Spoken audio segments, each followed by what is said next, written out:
Siu, saya Ale dan ini Bicara Saham. Kali ini kita akan membahas emiten pembiayaan atau finance, yaitu PT Adira Dinamika Multifinance dengan kode emiten ADMF. Emiten leasing PT Adira Dinamika Multifinance atau ADMF menyampaikan kredit mobil baru perusahaan pada 6 bulan pertama tahun 2023 tumbuh melewati kondisi sebelum masa pandemi. Pada saat kontraksi karena pandemi, piutang pembiayaan bermotor roda 4 dari Adira Finance mengalami penurunan minus 17%. Kendati demikian, dalam 18 bulan terakhir kondisinya sudah mulai pulih. Perbaikan pertama sepanjang Januari 2022 sampai dengan Desember 2022, piutang mulai naik 2 triliun rupiah menjadi 22 triliun rupiah. Perbaikan berikutnya juga terjadi selama 6 bulan pada tahun ini. Piutang sudah mulai mengalami penambahan dari 3 triliun rupiah menjadi 25 triliun rupiah.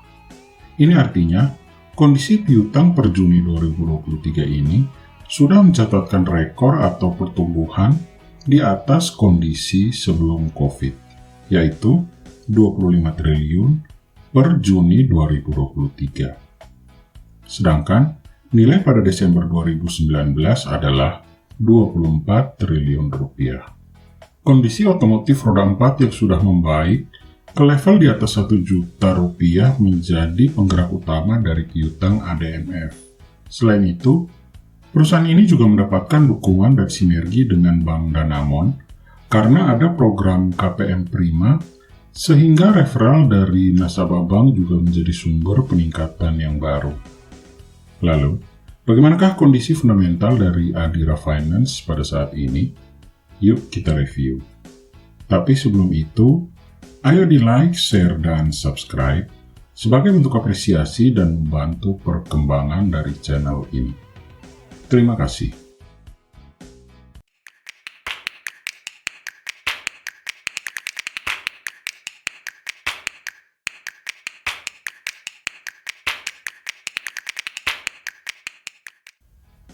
Adapun hingga akhir 2023, Adira Finance menargetkan piutang pembiayaan dapat tumbuh sekitar 15 sampai dengan 17%. Target tersebut dengan mempertimbangkan proyeksi pertumbuhan ekonomi di angka 5% secara year on year pada tahun ini yang didukung oleh peningkatan konsumsi masyarakat, sektor pariwisata, dan kinerja ekspor yang kuat.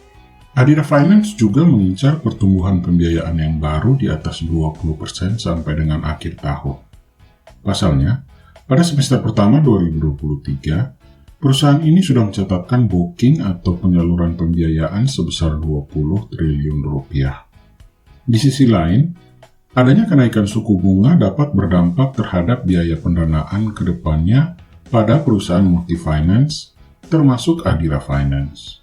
Namun, penentuan suku bunga kredit juga memperhatikan beberapa faktor, antara lain kompetisi pasar, likuiditas kredit di perbankan, kondisi pasar modal, serta risiko dari kredit itu sendiri. Dalam menyikapi tantangan kenaikan suku bunga, Adira Finance telah melakukan beberapa strategi dengan terus mendiversifikasi sumber pendanaan melalui pembiayaan bersama dengan induk Bank Danamon, pinjaman bank melalui offshore dan onshore, serta penerbitan obligasi dan sukuk. Lebih lanjut, Adira Finance juga terus mengembangkan bisnis digital mereka seperti Adiraku, Momobil ID, Momotor ID, hingga dicicilaja.co.id untuk mendongkrak pembiayaan baru. Di lain sisi, Adira Finance telah mengumumkan hasil kinerja keuangan mereka untuk semester pertama di tahun 2023 yang cukup luar biasa. Laba tahun berjalan melonjak tajam dari 661 miliar rupiah menjadi 818 miliar rupiah. Ini mencerminkan pertumbuhan yang kuat dalam berbagai sektor pendapatan.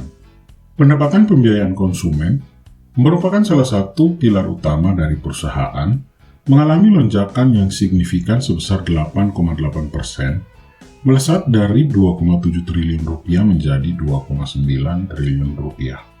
Tidak hanya itu, pendapatan dari margin murabahah juga mengalami peningkatan yang mengesankan, naik dari 565 miliar rupiah menjadi 712 miliar rupiah. Begitu juga dengan pendapatan sewa pembiayaan yang naik tajam dari 24 miliar menjadi 64 miliar rupiah. Meskipun demikian, ada beberapa perubahan dalam komponen pendapatan perusahaan. Pendapatan lain mengalami sedikit penurunan dari 827 miliar menjadi 797 miliar rupiah. Namun secara keseluruhan, total pendapatan perusahaan berhasil mengalami peningkatan yang signifikan, melonjak dari 4,1 triliun rupiah menjadi 4,7 triliun rupiah. Sementara itu, total uang juga mengalami kenaikan, dari 3,2 triliun rupiah menjadi 3,4 triliun rupiah. Ini mencerminkan komitmen perusahaan untuk terus tumbuh dan berkembang di tengah tantangan ekonomi. Namun, keberhasilan mereka dalam mengelola beban tersebut tercermin dalam kenaikan laba yang cukup impresif. Salah satu aspek penting yang patut diperhatikan dalam pertumbuhan aset perusahaan, dari bulan Desember 2022 sampai dengan Juni 2023, aset perusahaan mengalami peningkatan sebesar 3,8 triliun rupiah, mencapai total nilai 28,7 triliun rupiah. Ini menunjukkan kemampuan perusahaan untuk menghasilkan nilai tambah dan memperkuat posisi mereka pada pasar finansial. Dalam hal ekuitas, perusahaan juga berhasil meraih pertumbuhan yang stabil. Ekuitas meningkat menjadi 10,05 triliun rupiah pada bulan Juni 2023 dibandingkan dengan 10,03 triliun pada bulan Desember 2022. Namun, perlu diingat bahwa liabilitas perusahaan juga mengalami peningkatan, naik dari 14,8 triliun rupiah pada bulan Desember 2022 menjadi 18,7 triliun pada bulan Juni 2023. Secara keseluruhan, arus kas juga menjadi fokus dalam laporan keuangan ini. Meskipun terdapat penggunaan arus kas sebesar 3,2 triliun rupiah untuk aktivitas operasional selama semester pertama tahun 2023, nilai ini masih tetap dalam kisaran yang dapat dikelola dengan baik oleh perusahaan. Lebih menarik lagi, terdapat peningkatan nilai arus kas sebesar 300 miliar rupiah sampai dengan akhir bulan Juni 2023. Ini mencerminkan kemampuan dari Adira Finance untuk menghasilkan arus kas yang lebih kuat. Kinerja keuangan yang mengesankan ini tidak hanya memberikan optimisme bagi perusahaan, tapi juga mengirimkan sinyal positif bagi industri keuangan di Indonesia. Dengan pertumbuhan pendapatan yang kuat dan manajemen yang cermat terhadap beban, Adira Finance semakin kokoh dalam menghadapi tantangan ekonomi dan meneruskan kiprahnya dalam pasar keuangan di Indonesia. Akhirnya, bagaimanakah pendapat Anda semua mengenai emiten Adira Finance? Tulis di kolom komentar. Stay smart, dan kita bertemu kembali dalam Bicara Saham selanjutnya.